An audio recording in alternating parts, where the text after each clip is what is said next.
গত প্রায় ৫০ বছর ধরে বাংলাদেশের দরিদ্র অসহায় মানুষদের নিঃস্বার্থ সেবা দিয়ে যাচ্ছেন ব্রিটিশ নাগরিক জুলিয়ান মার্গারেট রোজ। আমার জীবনের সঙ্গে কোনো লাক্সারি হয়নি, আমার কষ্টের জীবন। ব্রিটিশ নাগরিক জুলিয়ান মার্গারেটের হাতে জন্ম নিয়েছিলেন বল্লভপুর মিশনারি হাসপাতালের মেডিকেল অফিসার ডাক্তার জীবন মণ্ডল।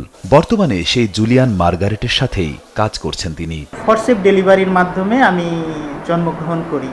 তো আমি যে 28 বছর আগে জন্মগ্রহণ করছি সিস্টারের হাতে, এবং আমি MBBS পাশ করার পরে যে এসে সিস্টারের সাথে আবার কাজ করার সুযোগ পাবো, এটা আমি স্বপ্নেও ভাবিনি। দেশের মানুষকে প্রতিদিন সুরক্ষিত রাখার প্রত্যয় নিয়ে সেফটি কেবলস সহ এলো সেফ সিলিং ফ্যান। গত ৫০ বছর ধরে প্রসূতি মায়েদের সেবা, স্বাভাবিক প্রসব ও জন্ম পরবর্তী শিশুর যত্ন নিয়ে নিরলসভাবে কাজ করেছেন জুলিয়ান মার্গারেট। তার নিরলস পরিশ্রমে বল্লভপুর মিশনারি হাসপাতাল আজ মায়েদের জন্য এক ভরসার নাম। বলল যে তোমার পেটে পানি নাই, আমি চলে এসেছিলাম এখানে। আসার পর আমাকে ট্রিটমেন্ট দেওয়ার পরে জুলিয়া সিস্টারে তারপরে ওই যে নর্মাল ডেলিভারিটা হয়। এখানে মেহেরপুর জেলার ভিতরে একটা সুনাম আছে এই প্রতিষ্ঠানের। ৮৬ বছর বয়সে বেশিরভাগ মানুষ অবসর কাটান, বিশ্রাম নেন, কিন্তু এই মহিয়সী নারী প্রতিদিন সকালে উঠেই ছুটে যান হাসপাতালে অসুস্থ ও দরিদ্রদের সেবা দিতে। নিজের দেশ ব্রিটেন ছেড়ে বাংলাদেশের মেহেরপুরেই কাটিয়ে দিয়েছেন জীবনের প্রায় ৫০টি বসন্ত। বাংলাদেশে আসছি কেন? আমাদের একটু এটা উৎসর্গ নাই, এটা আমাদের জীবন, এটা ফুলফিলমেন্ট, আমরা তৃপ্তি পাই। জুলিয়ানের জন্ম ১৯৩৯ সালে ব্রিটেনে। শৈশবেই তিনি দ্বিতীয় বিশ্বযুদ্ধ দেখেছেন খুব কাছ থেকেই। বোমায় ধ্বংস হওয়া ঘরবাড়ি, আহত মানুষ, কান্নায় ভেঙে পড়া পরিবারের আর্তনাদ, সেই ছেলেবেলার স্মৃতি তাকে মানব সেবায় উদ্বুদ্ধ করেছে। কৈশোরে খ্রিস্টান মিশনারিদের সঙ্গে বাংলাদেশের চট্টগ্রাম, খুলনা, বরিশালে ঘুরেছেন, দেখেছেন এখানকার দরিদ্র মানুষের কষ্ট। ব্রিটেনে ফিরে নার্সিং পড়ে ১৯৮১ সালে আবারও ফিরে আসেন বাংলাদেশে।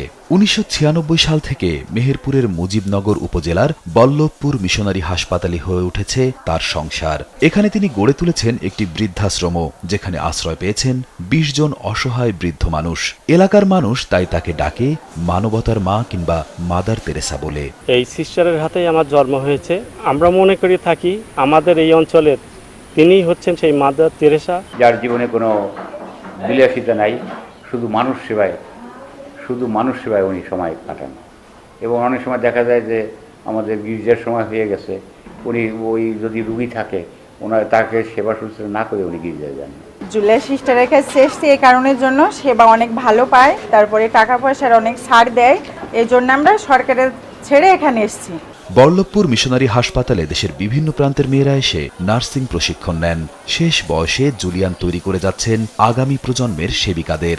আমি ২০০২ সাল থেকে সিস্টার জিলিয়ান রোজের কাছে আমি আছি এবং ওনার কাছ থেকে আমি প্রশিক্ষণ নিচ্ছি। সিস্টারের কাছ থেকে আমার পুরো ট্রেনিংটা, উনি যেহেতু গাইনির উপরে বেশি লক্ষ্য করতেন।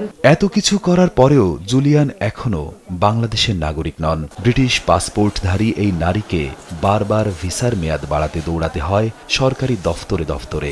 আমাকে যদি একটু থাকবার সুযোগ দিই তবে আমি খুশি হইতাম।